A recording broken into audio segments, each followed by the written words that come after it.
Hi, everybody. It's Marlene with Miami Ghost Chronicles, Stories of the Supernatural. How you all doing today? And today, Happy New Year, everybody.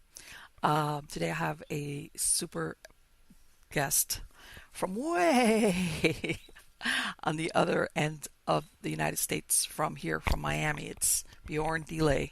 And believe it or not, he is out of Alaska. And as a matter of fact, he's a lifelong Alaskan, and he's a writer. He's been published in magazine Sierra, Alaska, Desert Companion, Coast and Kayak, Adventure Kayak, North of Ordinary, Earth Island Journal, High Country News, Birdwatching Alaska, Sporting Journal, Hunt Alaska, and Fish Alaska. You've been all over the place. And he writes a weekly outdoors column for the Juneau Empire newspapers, which is called Off the Beaten Path, and a column for Hunt Alaska magazine, which is red gold. And he has a bi-monthly column for Fish Alaska magazine, Cautionary Tales. And when not writing, which I imagine that's got to be most of the time, he works as a wilderness and wildlife viewing guide and instructor for the University of Southeast Alaska's Outdoor Studies program and at the Mental Health Unit of Bartlett Regional Hospital. Now, he definitely is an authority on Alaska and the outdoors, which is great because he wrote a book called Haunted Inside Passage, which is his first book. Okay? And of course, that's where the paranormal ties in. How are you doing today, Bjorn? I'm doing great. Thanks for having me. I appreciate it. Absolutely. No, my pleasure. My pleasure. Let me ask you, it sounds like, I mean, of course, everybody, when they think of Alaska, they absolutely think of the outdoors. It's like, it's a given. But it sounds like you spend more than your share outdoors. Yeah. Besides besides the time that you spend writing, you're out there, period. Yeah. So basically, instead of hibernating in the winter, I write during the winter, and then I kind of come back to life in April, and don't write for 5-6 months because I'm too busy. Doing my own trips in wild places, and also guiding people in wilderness areas too. So. Right, because in winter out there, even some of these activities, you just can't do it because of the weather, so people just leave it off till the right time of the year to go out there? Yeah, for me, I don't really have any time off. I do brown bear viewing trips, taking people out to look at brown bears. Really? And then I just do my own wilderness trips, so I'm basically kind of in manic mode during the summer, and then, winter comes along, and you have time. I still work in a psych ward during the winter, 2 days a week, and I have 5 days a week to work on writing and all that good stuff. So. You've got your own cycle going on. Like you said, you don't hibernate, but you've got things going on, like you already got everything down pat. Now, let me ask you, I know that you wrote this book about paranormal. I don't know if some of them, are, urban myths or just tales that are told. But before we get into that, have you ever had your own firsthand experience with the paranormal? That's a tricky question for me. Because I've encountered lots of strange stuff that I can't really explain, but it's maybe not your stereotypical ghost or whatever sort of encounter you want to call it. Okay. But I've had lots and lots of strange stuff that be it with wildlife or just with the landscape, with stuff that is just I can't explain what happened, but it's definitely different than your what you might view. And you know what? I understand totally what you mean, that in some instances you might not be ready to put the supernatural, the paranormal ID on it, but at the same time, like you said, there's just something about it that you can't quite explain or come with a logical, rational explanation for what it was that you witnessed, on whatever level. No, for sure. And what happened? This was because it seems that you've been there all your life. Was this as a child that you started, or after an adult that you were going out there? When did you start? It's interesting. I set out to write this book in a different sort of lens, kind of more through telling the history of Southeast Alaska through kind of encounters with wildlife. And I couldn't get the book published, so I ended up publishers wanted a book Yes. about paranormal I know, encounters. please stop. I'm going to interrupt you because I was reading one of your things that you were talking about, that you were trying to get your book published. And I'm not going to go into exactly what you were saying, but it was funny. By the way, I'm going to interrupt you because I was laughing when I was reading it. Yeah, What you so went to. it was a pretty interesting situation, but I guess I'll just kind of give you it kind of this. I think it will answer your question in a roundabout way, but Okay, basically, that's fine. growing up in Southeast Alaska, a lot of people go missing. It's a dark, wild place. Everything's it's mountains. Basically, on one side of where I live, there's a 1,500 square mile ice field, just glaciers. Wow. And on the other side, there's this archipelago, these islands that are just, many believe have the densest population of brown bears on Earth. So, I'm crammed in this little city in between that area. So you grow up with those two things on your side. People disappear, boats go down. And there's this story, we grow up hearing about, it's a Tlingit story that's very much been assimilated into just the culture of Southeast Alaska. It's this boogeyman we call the Acoustic Ghosts. Okay. And it roughly translates as the land otter man or slim people.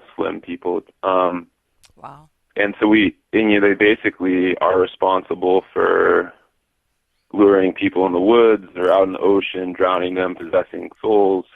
So growing up, you hear these stories and they scare the hell out of you. I bet. And so for me, that was kind of my introduction to the paranormal, were these Acoustic Ghosts stories, which a lot of people.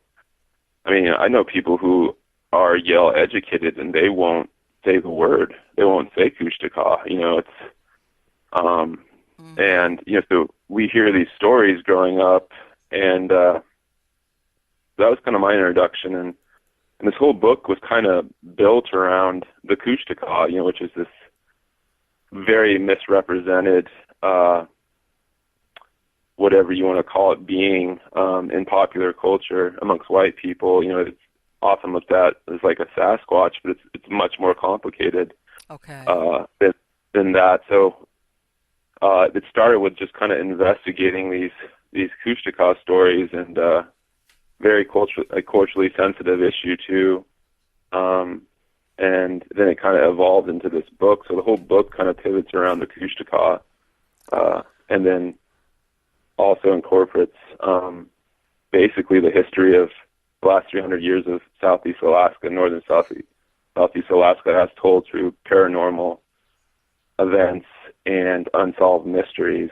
So that the Acoustic Ghosts is kind of at the root of at least in Southeast Alaska, of kind of the paranormal.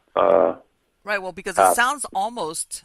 It's like basically you're saying, what is it that they're thought of as luring people away? Because like you said, there's a lot of people that go missing. What is it that they lure them away, or once they're lost, then they do something to them? Yeah, basically once you're lost, some stories would say, you might be killed if you're lucky, but essentially you become Acoustic Ghosts.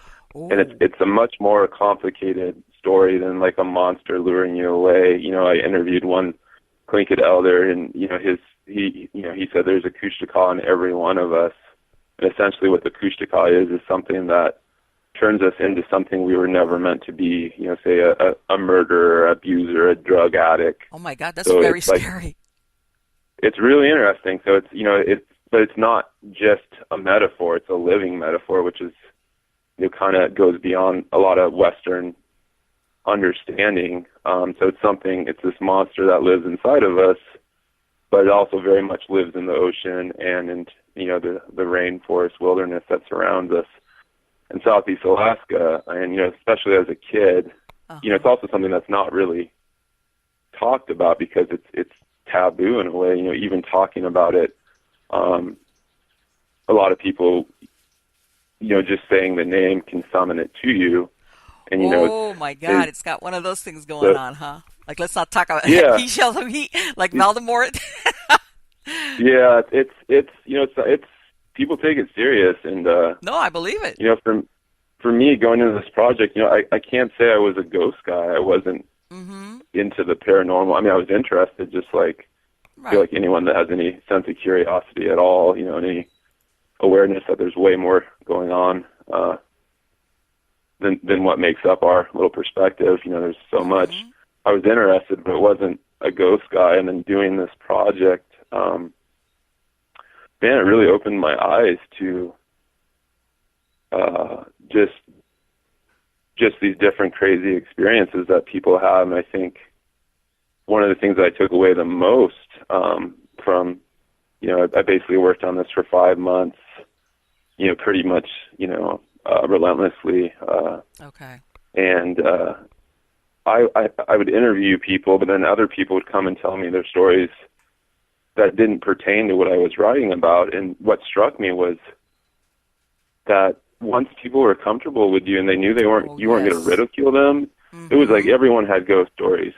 People from, you know, I work with extremely psychotic patients frequently. Everyone from those sort of folks to, you know, Republican politicians.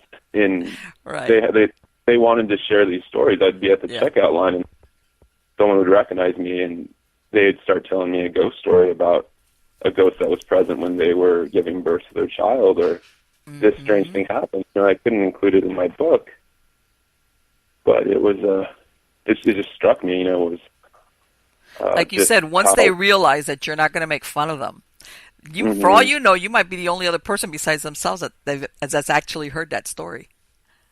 Some of them, I definitely, you know, some of them, yeah, and then some stories, you know, I didn't put in, and you know, I was asked not to tell. They just wanted to share. You know, some of the scariest stories, honestly, I can't.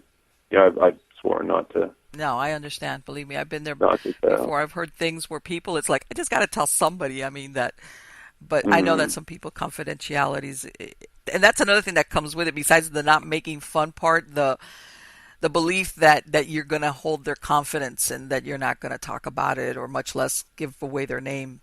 But yeah, I can understand why people, because they themselves, I think, sometimes have a hard time understanding what happened to them, but they know that it happened. Yeah. It's like, it was, you know, what I kept coming across is this inexplicable event happened.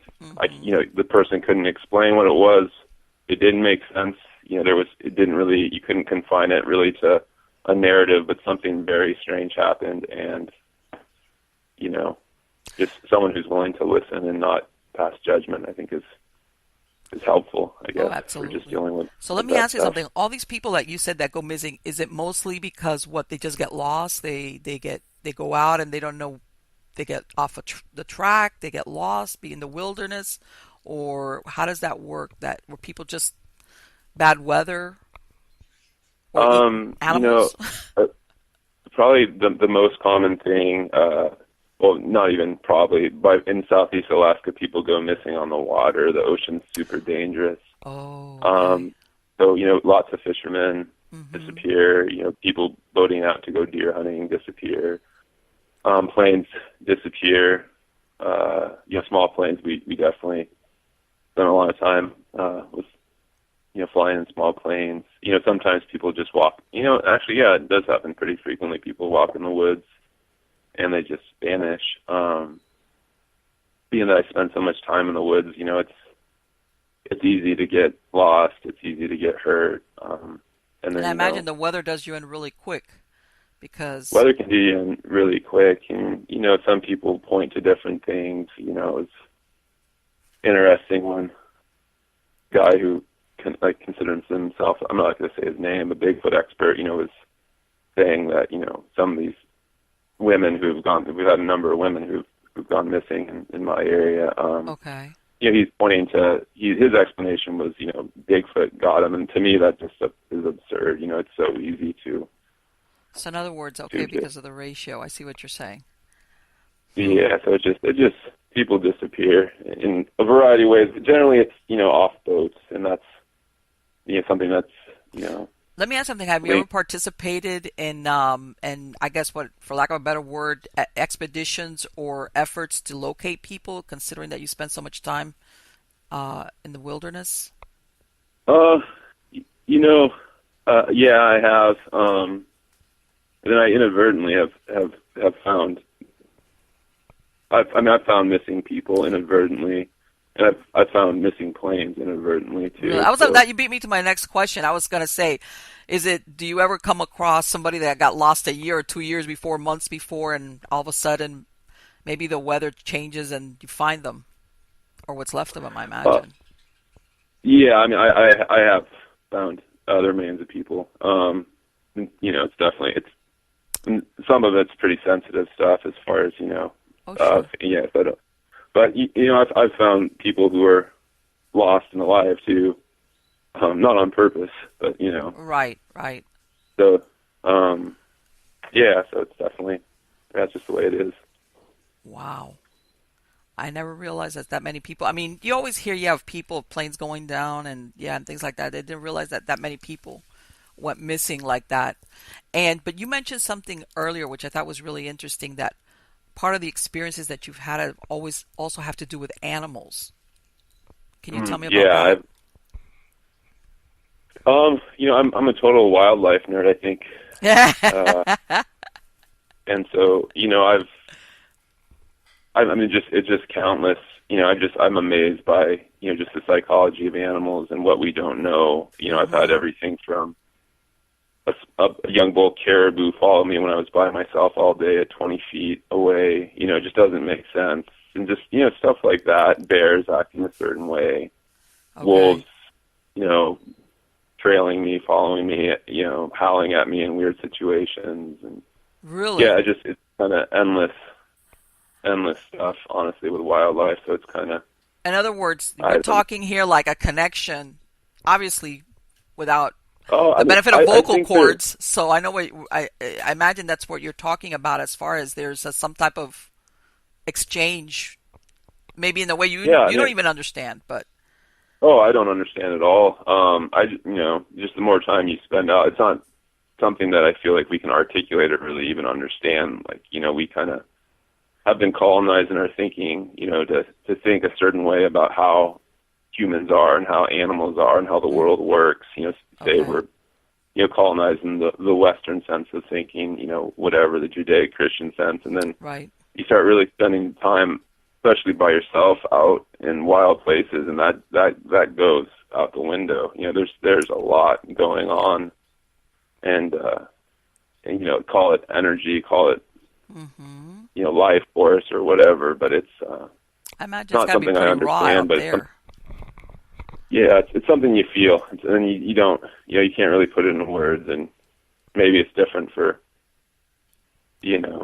I was telling you earlier, I'm doing a bunch of interviews for kind of some environmental pieces I'm working on for Alaskan magazine, and one guy was saying that when you're out in the silence, your mind makes up whatever you want to hear. So whatever you want to hear when you're out in this great silence, your mind can contrive whatever you want to hear. And it was an interesting thought to think of, when you are out so far beyond everyone else and society and whatnot, what you end up, is it something that you're creating that you feel and hear, or is it something that the world's giving you? I don't know. It's fascinating.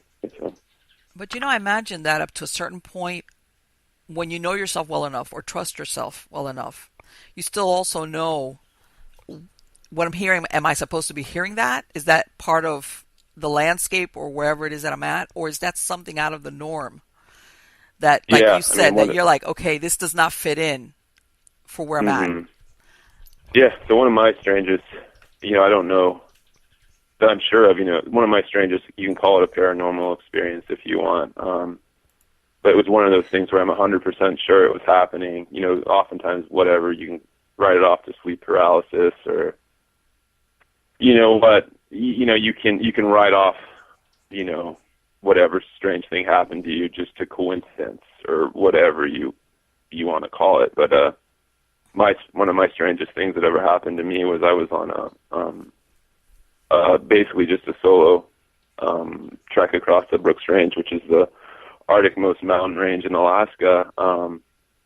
Wildest place really left on Earth, in my opinion. And I started hearing and feeling these pulsations that sounded like an irregular heartbeat, you know, in the mountains and tundra, and wow. it lasted with me, you know, for weeks, and sometimes it was, you know, when I was really quiet and still, say I was sitting, I mean, it'd become almost overwhelming. Wow. And I've asked around, you know, other people who lived or have visited, you know, some of the people in the villages that surround that area and who have traveled there, and some people kind of say they have experienced something like it, but I almost feel like it might just be the power of suggestion. And I even went back the same month in some of the same area this last August, and I didn't hear or feel it. But on that solo trip, that was, you know, over 5 weeks long, it really was a test to me. It was like, you know, it was just there from day 2, 3 to the end of the trip. And, you know, I called geologists, you know, talked to different, you know, professors of science in Fairbanks, and I've never gotten an explanation to what that was. Yeah, so that's, for me, it's like that's something I can't write off as being my imagination or sleep paralysis or, you know, whatever you want to call it. Right. No, and I know what you're saying, that we have an internal checklist that we could say, it's not this, it's not this, it's not this. Okay, then what you're left with is, okay, well, even though I can't explain it, I can't say it was my imagination, in other words, which is what a lot of people do when they, you know, experience something that they can't quite fit into their whatever. So that was my imagination. But something like that, you can't do that. You just can't do that. And you leave it out there as one of those. And sometimes things are just like you said, right place, right time, just meant for you.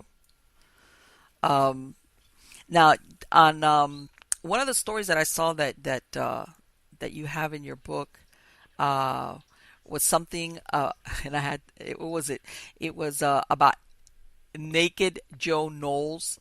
Yeah. What's going on with that?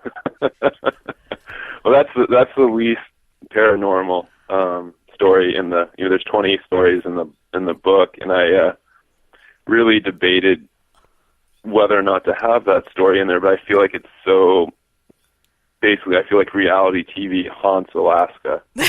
Like, you know, like, and so I was like, Joe Knowles was this, basically, in my opinion, kind of the birth of, before there was television, it was like in the 20s, this new survivalist wanders off into the Maine woods claiming he's going to survive, you know, off the wilds, and send back, you know, cartoons he's written on birch bark. And basically that whole kind of, I mean, it's completely bullshit. And that whole sort of phenomenon came to Alaska with reality television. So that story is essentially about me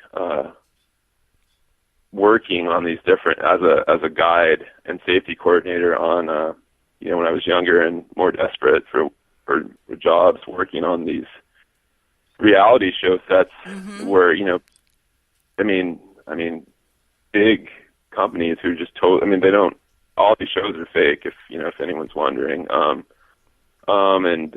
You know, I mean, I think I could get in trouble for some of the things I wrote in that one, which is fine with me. I don't really care. But you know, you essentially have these producers who, like, you know, the story kind of starts with this producer it was for a National Geographic reality television show. Okay. Asking me what the chances are we can get an aggressive brown bear encounter on film. And I told him 0, and he gets all upset with me. We're on Chichikov Island, which is, you know, has a very dense population of brown bears, which same thing as a grizzly bear. It's just a coastal grizzly bear. And so I told him, you know, there's 0 chance. There's like 10 of us, and everyone's screaming and being ridiculous, and, you know, basically displacing every bear in the area is running for its life, scared to death. He's like, yeah. So he gets all mad at me, and it's just like, you know, I don't, you know, to me it's, you know, just absurd. I mean, it's utterly absurd, and then he comes up with a bright idea that we'll just pretend to be attacked by bears for the next 4 days. That's so, you know, so I mean, that's kind of where that story starts, and it just basically, you know, it's one of those stories where basically it's just how reality TV haunts haunts Alaska. Yeah, and it's like, yeah, I see what you're saying. I know where you're going with that. This is like reality TV with anything but reality in it. Like, no, let's make it up as we go along. Another guide that worked, has worked a lot. A friend of mine who's worked with a lot of these productions. Her favorite quote is, this producer, yelling at everyone to give him 5 minutes of reality, when he's trying to film. So. And it's like, okay, all right.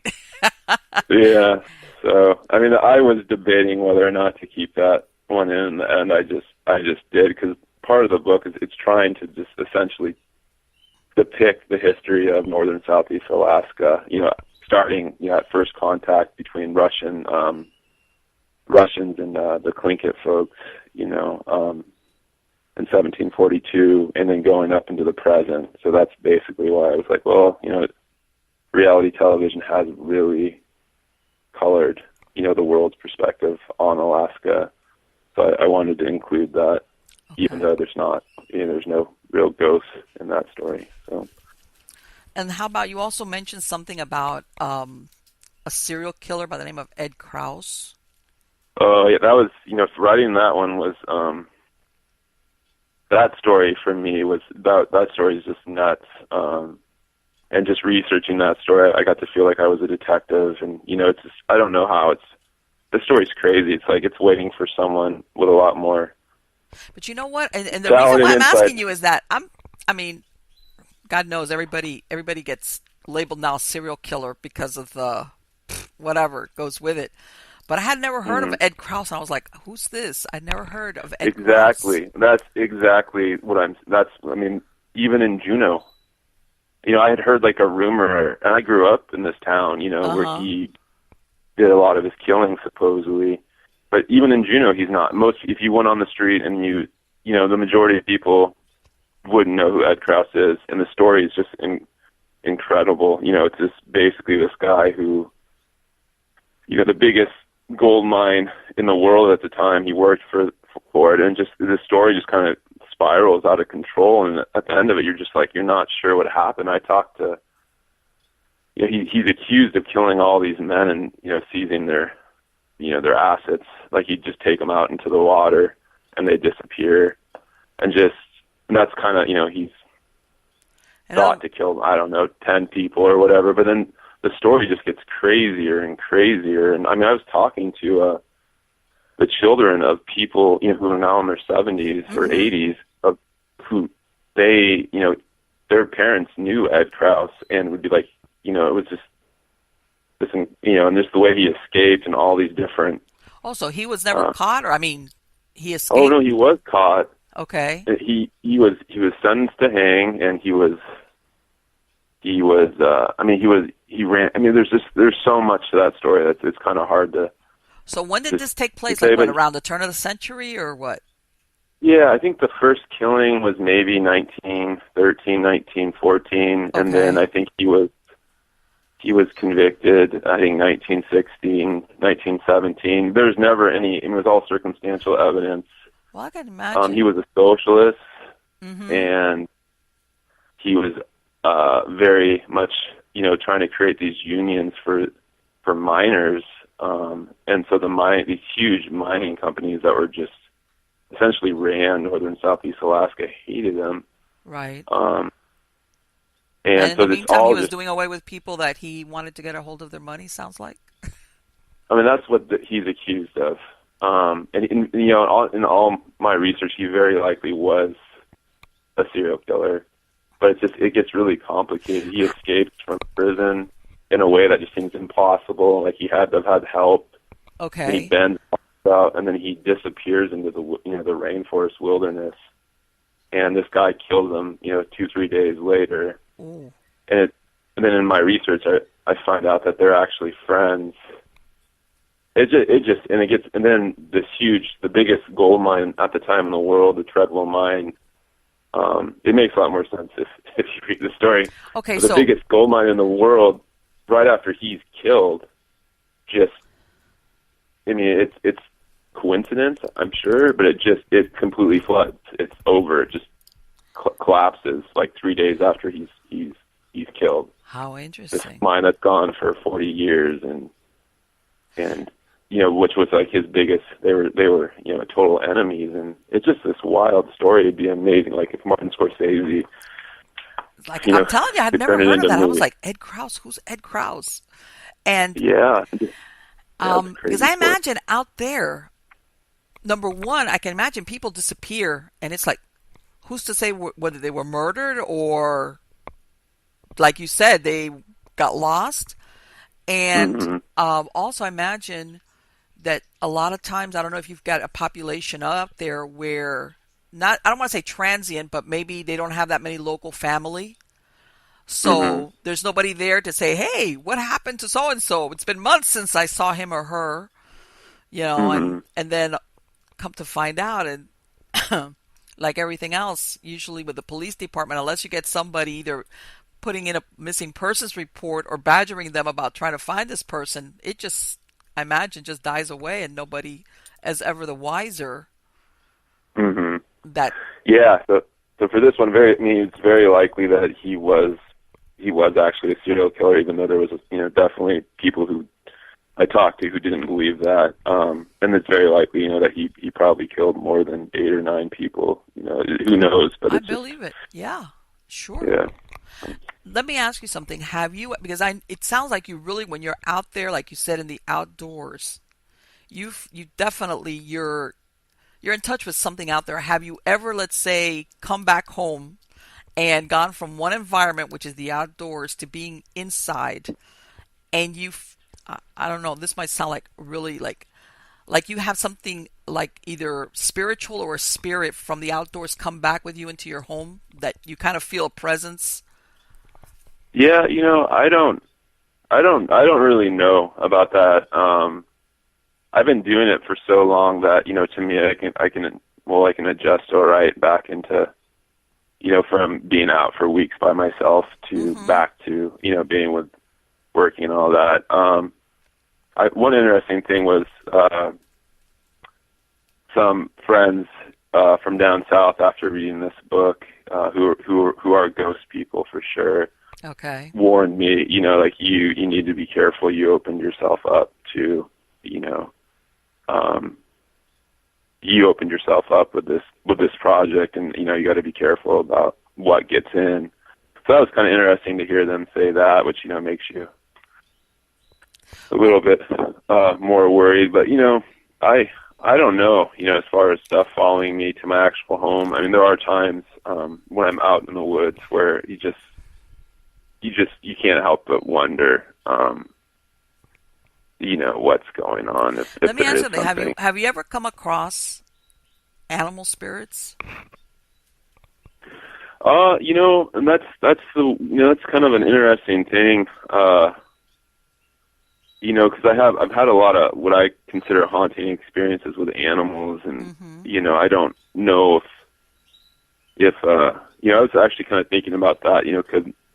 Could a bear haunt? Like, could a dead bear? Does a dead bear possess Okay.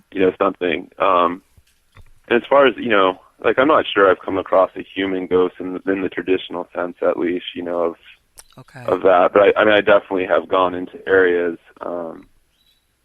in wild places, and you just know right away you're not supposed to be there. And usually Really? for me, it's more because I realize there's an aggressive bear around, and it's like a sense that tells you need to leave. And that might just be, Oh no, that sounds like your instincts are on cue, and of course you probably got them very yeah. finely But tuned. I don't know if that's a spirit thing, or it's just some sort of. I was actually, yeah. Once 2 hours before it happened, I just got increasingly more and more anxious when I was on one particular trip in the Arctic, and I just, it was irrational. I was totally like, you're acting irrational, Bjorn, and but I just kept getting more and more nervous, Okay. building up these 2 hours, and then sure enough, a grizzly bear came charging down a mountain at me. And it Wow. just kind of, it makes you wonder, could I somehow smell that there was a threat, or was, like, what sense was going on that Right. made me so anxious. And I've had a lot of other things kind of like that happen, where whether it's danger or whether, but it sounds like you've had enough experiences that now you kind of listen to it, even if you can't explain it to yourself, in other words. Yeah, and the interesting thing is I'm not really conscious of it when it's going on either. I just feel like, wow, you're feeling really anxious, or, oh, there goes a deer down towards one direction. I'll go follow it, and it'll lead me. It led me to a down plane once that happened. Just stuff like that. You can't really understand it in like the logical Aristotle sort of way of thinking. It's not A, B, C, D. It's just kind of a swirling. I don't know what's going on, but something's going on. So. And it sounds like, have you ever really had a close call with any animal? Which I imagine out there, the bear, and what do you have? You have wolves out there, right?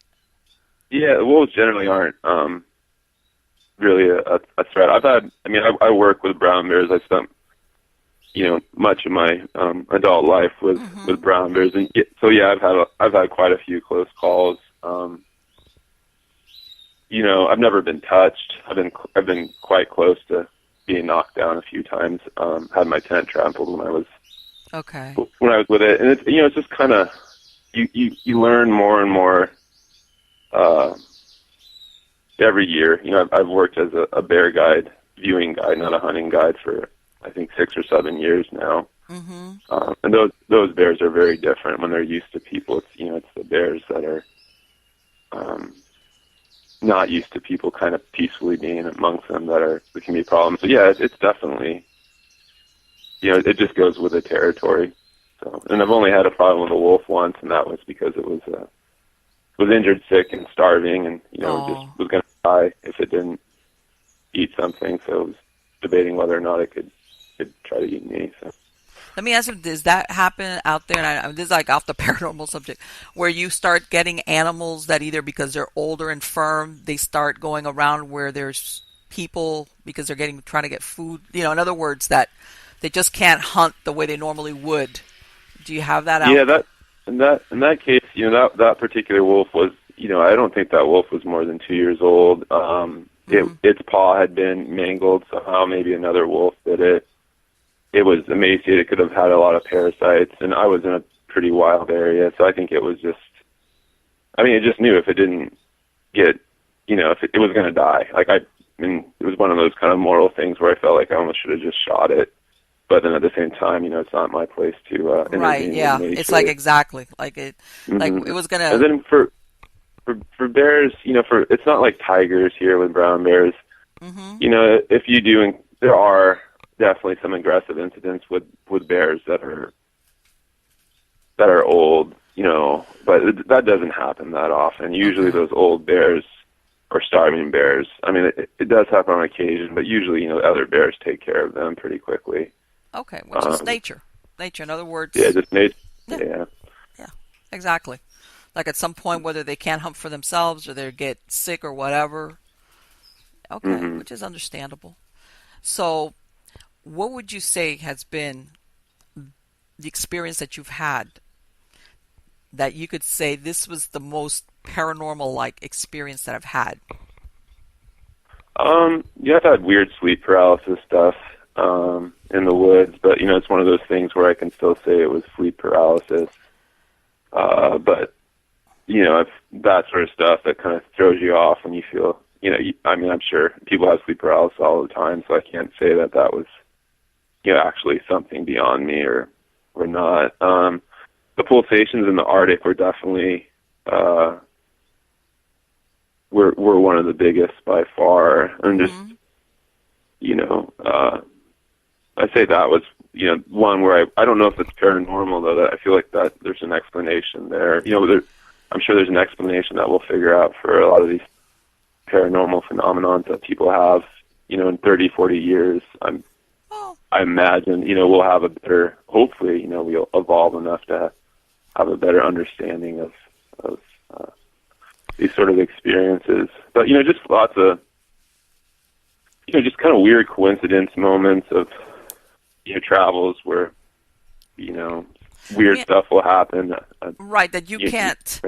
And I know sometimes it doesn't. A lot of people sometimes think that paranormal events have to be something really significant, and sometimes it can be something kind of like small and very easily overlooked, unless you catch it, or in hindsight realize, wow, wait a minute, Yeah, so I'm always reluctant. I'm trying to keep my sanity. It's not always easy, especially in the field I work with. So, unless I can really, and sometimes, just, working with people who are really suffering from schizophrenia and in the throes of psychosis, it's just, and they're hearing stuff, seeing stuff, and stuff like that. It's just all about, you're not sure, even time I find myself questioning, they're real to that person, and just basically, for me, I just try to, unless I can use it in a positive manner, or something strange or weird happens, unless it's something that I can use in a positive manner, I think I probably am guilty of pushing it out of my head, unless, it's something I can use. I don't know. You know what? And it's I hate to say it, but it sounds like you have more contact, and maybe without using that idea that most people get when you use the word paranormal. It sounds like you have more than the fair share than average people. It's just not the kind that most people have, just because of where you live at, okay, and the lifestyle that you lead. Yeah, I think that could be true. I think it's just kind of. My crazy, I've done a lot of long solo trips, biking across, I biked across North America a couple times by myself on a bicycle, and just, there's something really to be said to be alone, and to have no other things. And you do open up to just things and feelings and situations that you can't explain afterwards. But it's not like in the traditional, Hollywood ghost sense or paranormal sense. It's something very different. Sometimes it's an inexplicable feeling, will come over you, and you're just like, I have to leave this place, or occasionally something not always negative too. No, it can be positive as well, so. And you know what? I've read of a lot of people that we're not even talking a wilderness setting. We're talking, let's say, even in a regular, like, city, urban setting, they've had that thing telling them, leave, get out of here. But because they can't explain it or justify it, they write it off as, it's my imagination, and then something happens to them. And then later on, they'll recount, I was feeling that I needed to get out of there, but since I couldn't really justify why I was feeling that way, I didn't. Okay? And I think, like you said, whether it's something that we pick up on a subconscious level, because maybe there's certain facets that we got going on that just feed us into our brain, and then the end result is, like you said, that feeling of either anxiety or just, you need to get out of here now. Fear, we have it. We kind of, especially when you're in an urban setting, you kind of dull it away because we want to explain everything too much sometimes. Yeah, I feel like it's been kind of beaten out of us in a way, and it's kind of an interesting deal with all the villages in Alaska. The native folks, most of them have definitely incorporated Christianity into their framework, but they have what other people would call just multitudes of superstitions of all sorts, and it's interesting. They're remote enough, and they still very much believe in a wide array of what other people would consider, probably consider not true, but also just, very paranormal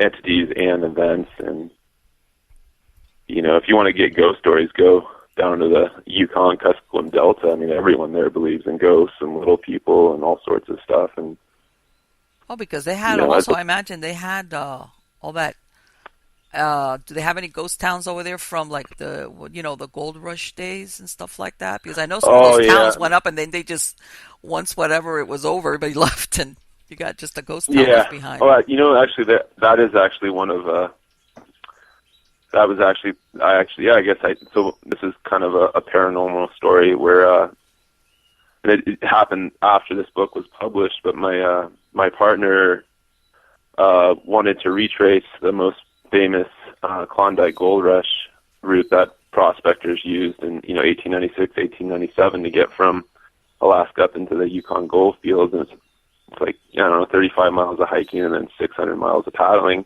Wow! But when they were prospecting, so she wanted to retrace it, and any chance I can to go on a trip, I'll take it. And but on the route there's all these ghost towns like you're talking about, and some of them in one winter had 10,000 people in a tent city. And we were camped out at Bennett Lake, which was it's the start of the Yukon River, where all these prospectors they built their boats and they waited all winter for the ice to go out so they could paddle down to the gold fields. And we were camped there, and I mean we didn't sleep a wink that night.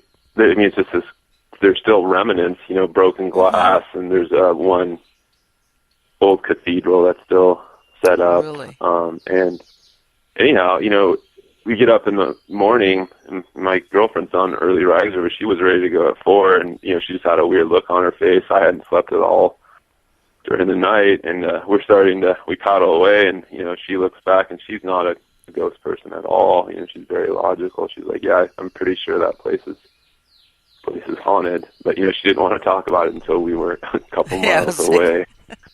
But just that sort of, what was going on? There was no ghost or anything that I'm conscious of, but we were anxious and could not sleep at all.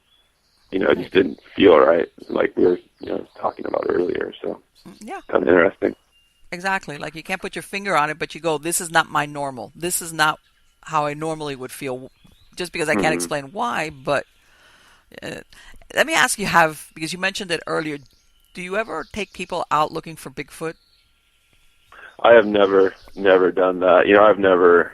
It was a lot of fun for me, but I attended a Bigfoot conference. There's one section in this book that deals with Bigfoot, largely about Bigfoot sightings in southeast Alaska, but more just kind of on our relationship.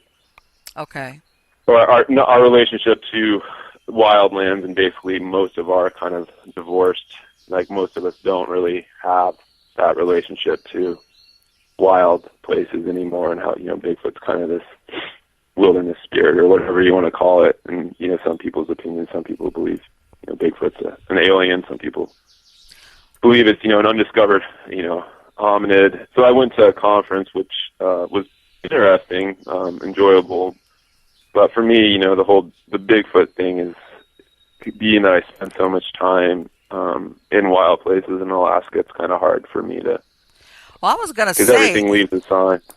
Considering how much time you spend out there, you would be the perfect. I'm thinking to myself, if anybody would have had a sighting, if it was out there, it would be him.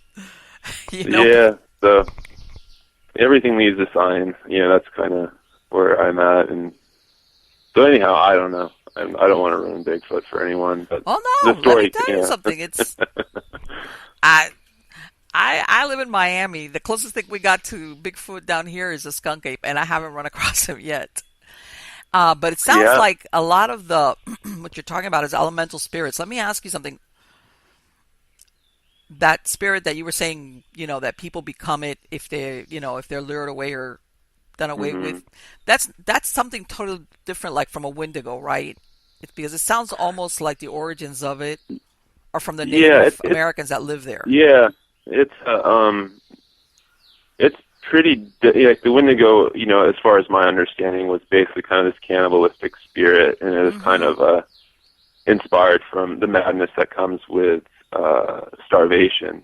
Right. That's how I understand the Windigo stuff. And the Akushka is it's much more complicated. It's one of those things that I've heard of my whole life, and until I did this project, I feel like I just wasn't giving it, or had no real concept besides the fact that it scared me. You know, it's a scary thing.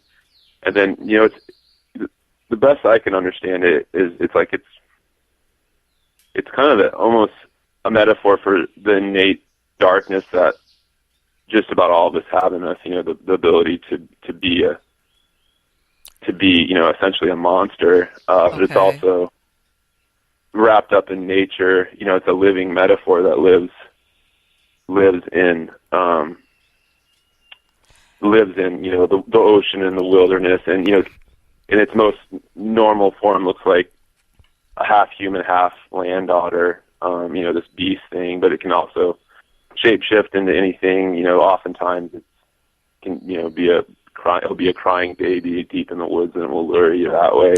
Right, it almost sounds like it's got some elements of a skinwalker wrapped in there, you know, where it kind of takes a different form depending on... Yeah, I'd say, you know, maybe a little closer to the skinwalker than the Windigo, where, you know, the Windigo, I think, you know, it's been documented, and I think, you know, it's a real deal as far as it's been documented as a mental condition by Western sciences, you know, where these people, and I find it fascinating is that, like, you know, I think it's mostly Cree folks and Algonquin folks or even white folks that lived in the area where they're told these stories of the Windigo. You know, I don't, you know, this is more back before we had access to grocery stores all the time and all that stuff. But then, you know, you're starving, right? And you already know this story of the Windigo, and then something snaps in a person, and they believe they're the Windigo. I mean, working with psych patients, I mean, some days, you know, you have days where, you know, half the unit believes they're Jesus, another half the unit believes they're Satan. Like, I mean, I've had that happen. Do you get because you have I know there's a lot of people that because you spend, you know, your seasons, you have so much darkness. In other words, you have limited sunshine. Do you have any people that have that that are affected by that, by the weather? Oh yeah. I mean, it's pretty funny to think in the context that you're in Miami and I'm in Alaska, and how different our realities are. You know, seasonal. I know that I believe it's seasonal affect disorder, and that's it. It's definitely prevalent. I mean, in a very real sad sense, you know, we have such a high rate of suicides and homicides and abuse, and it's, you know, it's related to the darkness and. I was going to say, I'm sure they've trended it and found that there's an uptick probably in the winter months or things like that. Yeah. I don't know the exact. You know, I'm sure they have, but I mean, I think we just about lead the nation, or probably lead the nation in all things bad when it comes to that sort of stuff. So, per capita. So. Well, you know, as human beings, I guess. I mean, there's also, I can understand with the weather, but I also think there's other factors also that can figure in there as to how people are affected. You know, it's not going to be strictly like a weather thing. There's also a lot of background stuff that can, you know, make one person predisposed to going into depression versus another one, you know, rides it out like, I wish it was sun, but since it's not, and I live in Alaska, okay, you know. In other words, they see the positive aspects of where they're at, because it's over there. I mean, I've never been personally to Alaska, but it's beautiful, you know. It all depends on from what, you know, how you approach it, from what end you approach it. Yeah, definitely. You know, whether you see the up or the down part of it. And one of the, but yeah, I know what you mean, that as far as, Alaska has got, you know, certain numbers that, whether it's the suicides or the homicides, and I know, like you said, that there's more men out there than women, right? I don't know what the ratio is right now, but. Oh yeah. There's I mean, where I live is kind of the liberal capital of Alaska. So there's ratio here, you know, is pretty equal. But then, you know, the further north you go, the further north you go, the less women there are for sure. You know, there's just more men. So I'm going to ask you, and I know you. It sounds like you take out people that go hunting out there. I guess at certain times that they allow, hunting of whatever animals that they allow. Well, I actually, what I do is I take people out to view wildlife, not to hunt. Okay. I'm sorry, I misunderstood. Hunter, I thought that no, that's okay. you worked with that. Okay. Yeah. Because I'm not a hunter. I want to say I'm a wimp. I don't. I'm not. I love animals, and don't get me wrong. Yeah. I'm sure that if I had to feed myself, I would. I mean, I'm not into I'm into self-preservation, in other words, but. Yeah, no, I hear you. Hunting's it's a serious thing I grew up subsistence hunting, which, that's hunting for food and, catching salmon and hunting deer, but, it's a serious, very serious thing to take an animal's life, and it's sad. Yeah. And I'm an animal lover. I'm an animal. I mean, that's the thing. I'm an animal lover too, and it's one of those things that you. I don't know. I get, but at the same time, don't get me wrong. There's a lot of people that are animal lovers and they're anti-hunting. I'm not that kind of person. Yeah. I'm an animal lover, but I understand that there's people out there that are hunters and that they consume or they what they hunt, and that's understandable. It's like, okay. Yeah. I mean, let's face it. I'm not going to be a hypocrite. What do you think? What happens to what I eat? The chickens, the cows. What do you think? They're not hunted, but it was a living animal before it, was killed and used for food. But I guess my question is: have you ever had anybody go out there, taking somebody out, let's say, for whatever reason, and they've had their own experience, or something's gone on with them where they're not used to being out in this setting? Okay, like you are. Yeah. I mean, that happens. I mean, I think the headline in the Anchorage paper was people being rescued off, deer hunters yesterday. Yeah. I mean, I think it definitely throws people off who aren't used to. I mean, like where I live, it's just jungle and mountains, so you're gonna go wander around in the woods. It's a totally different deal. Or I didn't write about this, but there was one lady once who I encountered. She was from back east, but she was camped on a salmon stream to try on Almaty Island, which is supposedly densest concentration of brown bears in the world. And camping on the salmon stream there is like camping on the brown bear's dinner table, which is just, it's just ridiculous to ever think about doing that. One, it's dangerous, and two, it's disrespectful to the bears. And she was a professor from back east trying to answer philosophical questions that I didn't totally understand. But yeah, I mean, for her, I mean, she was just baffled. The bears weren't acting the way she expected them to act, and to her it was, it was interesting to walk. She ended up having to be rescued. But it was just kind of example of, I mean, I think that people that it's not what.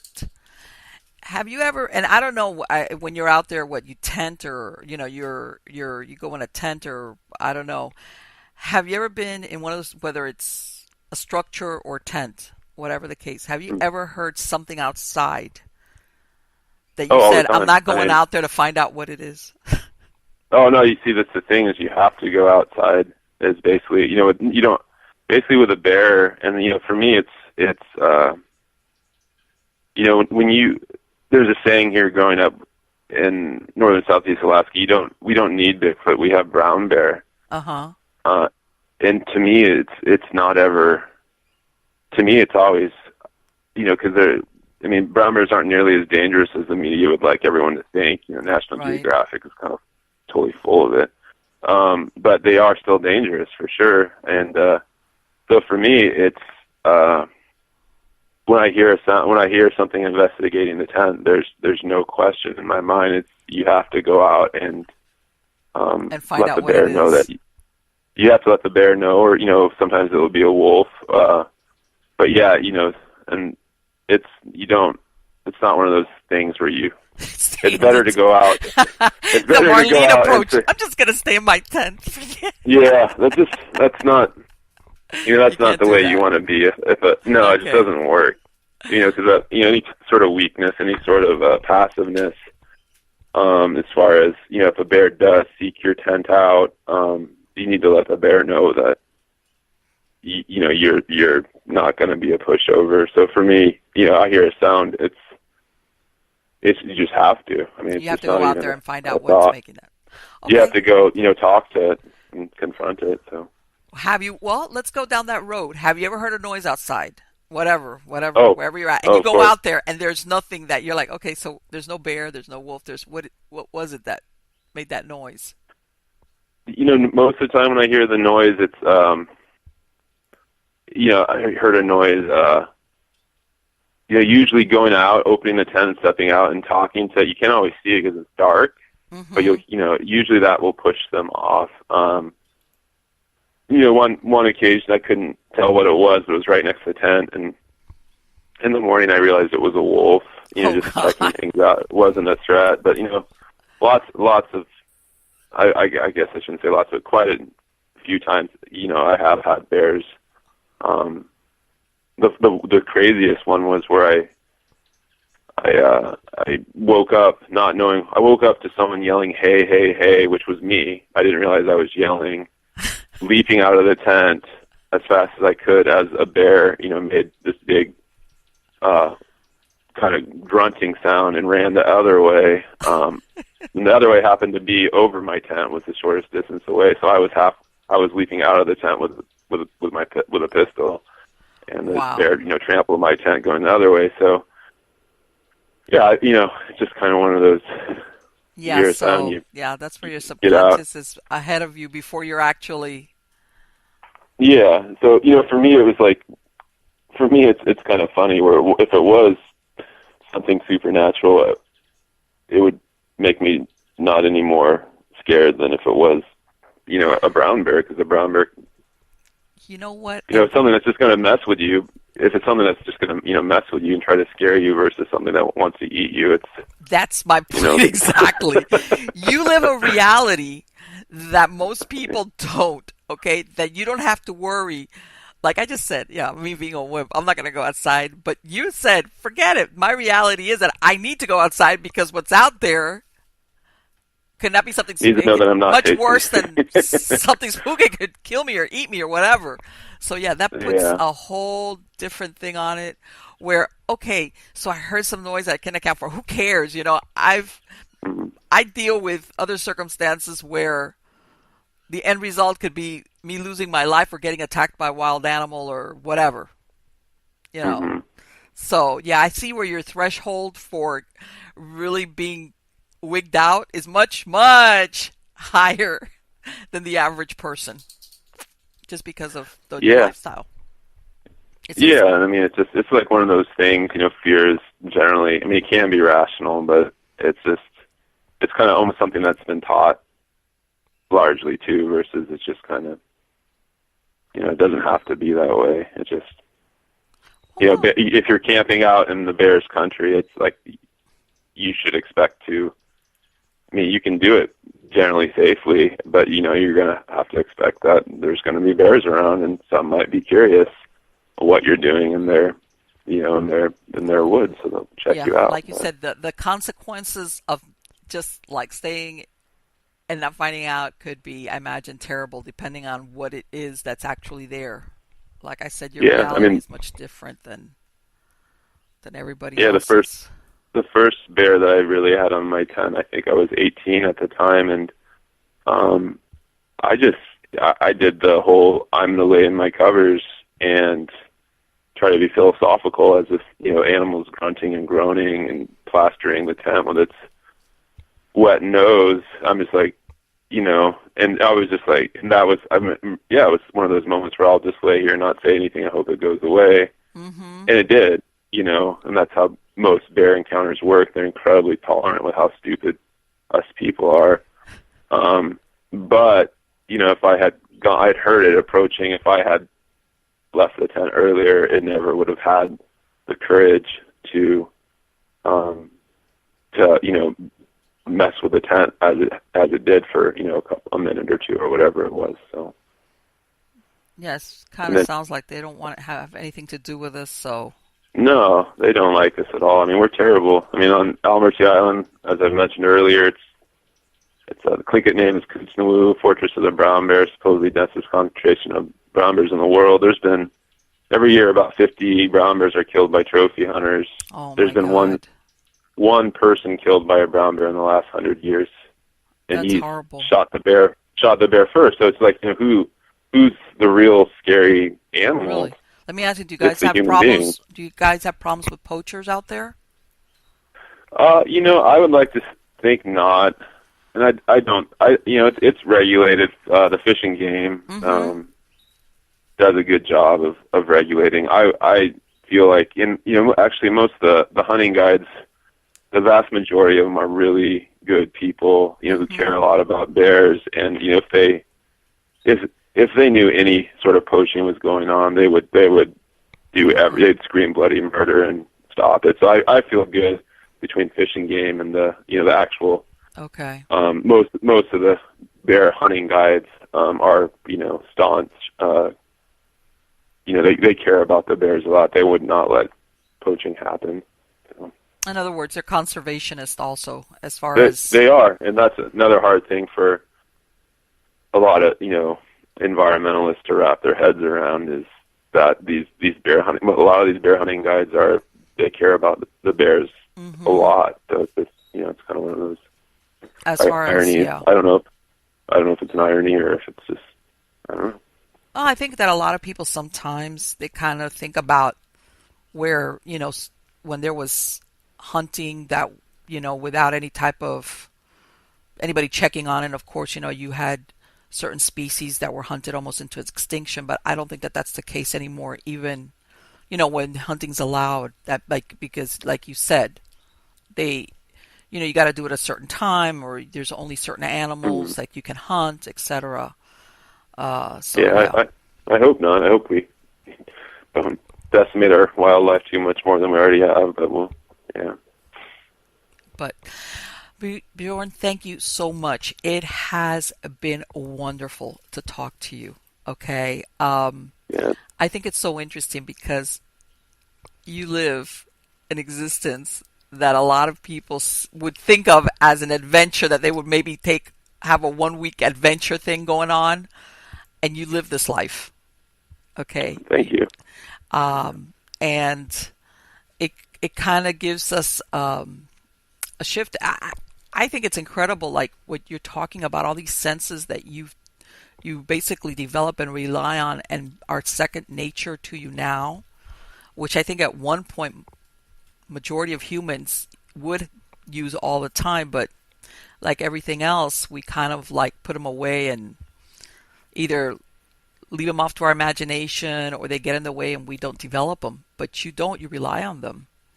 And yeah, I mean, maybe they just don't serve you or serve, exactly. We develop what serves us, and kind of interesting to think about. So. Well, sometimes I think also we get too much into wanting to quantify things a certain way, and if you can't quantify it, then it either doesn't exist or serves no purpose. And how do you quantify, like you said, a feeling that you get without any reason that you could think either you hear or you see? You just feel it. There's no way that you can translate that and produce a proof of it, and in that case, but in your, the lifestyle that you have, it absolutely serves the purpose of keeping you safe. And same thing, how could you ever, when you dodge a bullet, sometimes you never know that you dodged it, in other words, based on you doing or not doing something. And that's like the big question mark. You'll never know. But there's other times from what you've told me that, that afterwards you were able to prove, like, okay, now I understand why I felt that way. Thank God that I did or didn't do a certain thing, because I just listened to my gut or what was going on in my head. And I didn't have to wait till I got that concrete proof before I said, okay, I can do or not do that. So yeah, you have a super unusual lifestyle. And I can imagine that that every day for you is like, wow. And you're going now into your what? Your writing now that it's going into winter over there. Now what? You're going into your writing cycle now. Your indoor. Yeah, yeah. I got another book coming out in April. It's actually just kind of hunting and fishing and outdoor humor Okay. stories. But the main thing I'm trying to keep up with just different articles for Okay. Alaska magazine and stuff like that. But the main project I'm working on right now is our just kind of humans' relationship. Ours. I'm a human too, I think.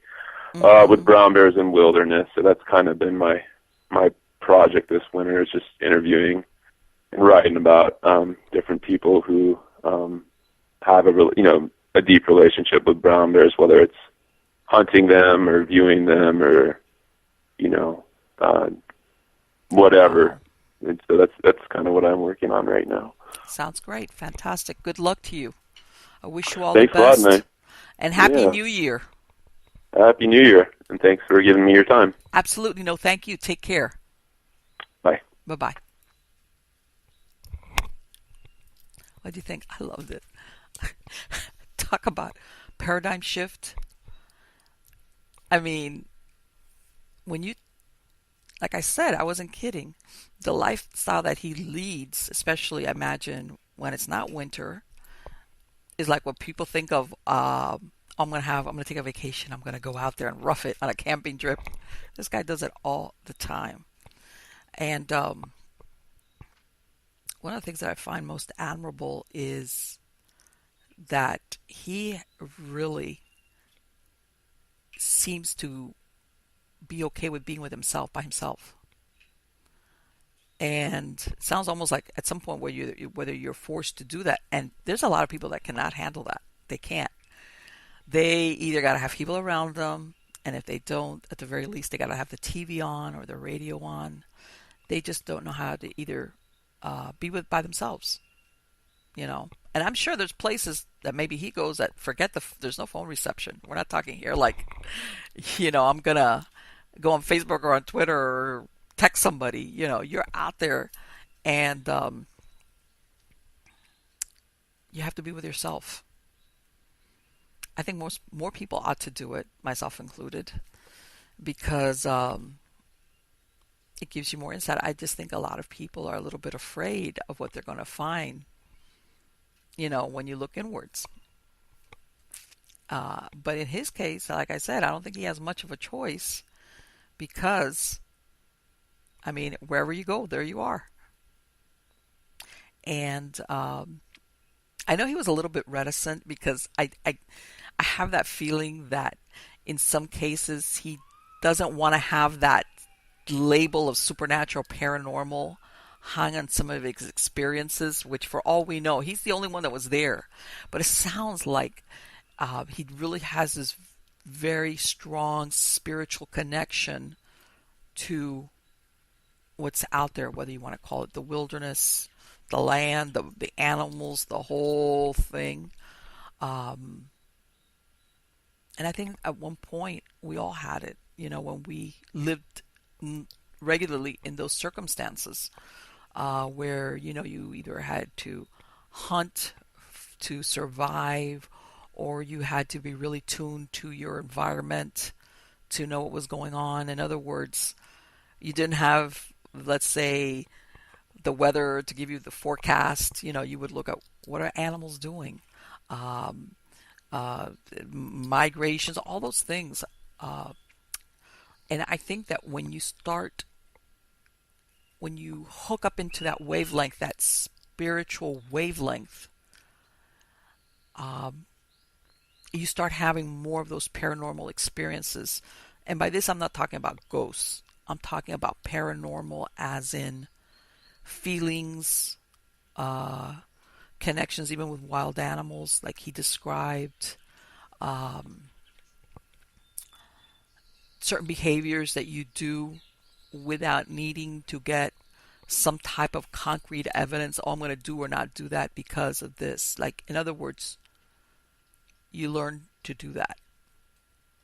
Um, I think that comes as part and parcel. So I'm sure that he's got a lot of stories, which I'm hoping to get him back on, and maybe he will talk a little bit more about those experiences that he's had when he's out there. And especially the connections with the animals. Okay, like he said, he made reference. There's something going on. You're not talking. Obviously, they don't have vocal cords. We're not talking. But somewhere along the line, he's seen maybe some type of communication. On what level? Maybe he doesn't understand. But that the only way you can explain the behavior of an animal towards you in this setting, which is the wilderness, is because there is some type of communication. That's got to be super interesting. I love it. And I know he was hesitant about throwing cold water on the on those out there that believe in Bigfoot. But I'll tell you what he was describing, okay, about this. I don't want to. It's obviously it's not a skinwalker, even though I believe he called it a Akushka or something like that, Kushtaka or something like that. I believe it was. It does have some aspects of like a skinwalker. In other words, it takes the form or lures you in different ways, whatever maybe might be more appropriate to what's going to get your attention. Let me tell you something, that's really scary. And once you go out there and you disappear, you become one too? What? Let me tell you something, that's scary. I don't know about you, but it's like, I can see why they tell the kids you better. And what he was saying, where he's had all these people, from the most conservative ones to maybe some of the patients that he works with, telling him stories. And like he said, it's almost like what he was saying after he started to research his book. Besides the stories that he had heard growing up there, he actually started interviewing people, and other people were coming to him that he was probably surprised what they were telling him. Somewhere in his head he's thinking, this person is not BSing me.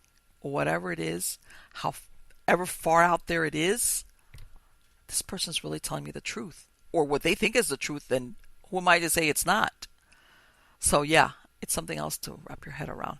So anyway, guys, thank you so much for viewing. Please subscribe to my channel. Hit the like button. If you've been hearing a little bit of noise from my animals, it's because for once it's actually cool here in Miami, and I had to bring in my birds from out in the porch. It's a little bit too windy and rainy, so I didn't want them to get sick. And of course, they've got their own thing going on. I don't know if you guys could hear it or not, but anyway, guys, catch me on Facebook, catch me on Twitter. Like I've said before, I'm asking for my true believers. Send me your stories. It's any way you want. Marlene at MiamiGhostChronicles.com. Just tape yourself with your phone, an MP3. You're going to be seeing some of my videos coming out where I've actually gone and interviewed people and filmed them. You're going to be seeing some shows coming up now in season 3 of Stories of the Supernatural, where I've interviewed people and filmed them, and their stories are fantastic. So please, I look forward to meeting some of you if that's what it takes, or if not, doing it over the phone or Skype also. And I want to hear your stories. So again, thank you so much for those of you that see our show on YouTube, and of course all my audience out there that just listens to the podcast versions. You can find us on Spreaker, iHeartRadio, iTunes, Mixcloud. We're out there. Thank you all for being my audience, and happy 2018.